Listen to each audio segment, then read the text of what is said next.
স্বৈরাচারী শাসনের দীর্ঘ ৯ বছর পরবাসে থাকার পরে মাতৃভূমি পেকুয়ায় সাবেক প্রতিমন্ত্রী ও বিএনপির যুগ্ম মহাসচিব সালাউদ্দিন আহমেদের আগমন উপলক্ষে চৌরাস্তা সহ পুরো এলাকা জনসমুদ্রে পরিণত হয়।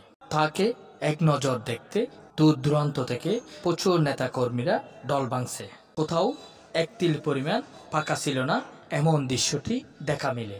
এই জন্য বিএনপির নেতার মিলন মেলা বসেছিল, এমনটা দাবি তোলেন।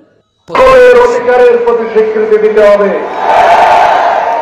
আমরা সবাইকে যার যার অধিকার ভোগ করার জন্য স্বাধীনতা নিশ্চিত করতে হবে। আমরা সবাই বাংলাদেশী, কেউ আমরা এখানে মুসলমান, কেউ হিন্দু, কেউ বৌদ্ধ, কেউ খ্রিস্টান, সেটা যার যার ধর্ম শেষে পালন করবে, কিন্তু আমরা সবাই বাংলাদেশী। একটাই পরিচয়, আমরা এই দেশের নাগরিক।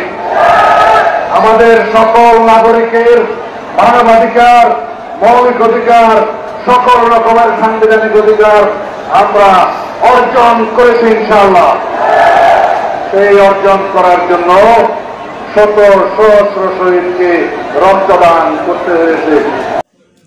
জানা গেছে 28শে আগস্ট রোজ বুধবার ঢাকা থেকে তিনি কক্সবাজার বিমানবন্দরে অবতরণ করেন।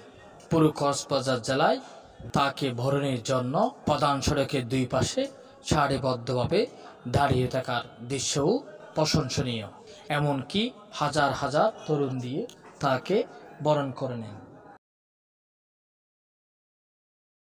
অতঃপর চকরিয়া কেন্দ্রীয় বাস টার্মিনালে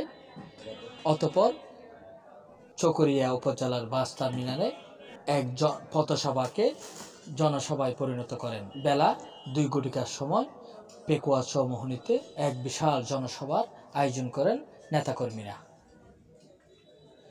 ডেস্ক রিপোর্ট, কোস্টাল 24।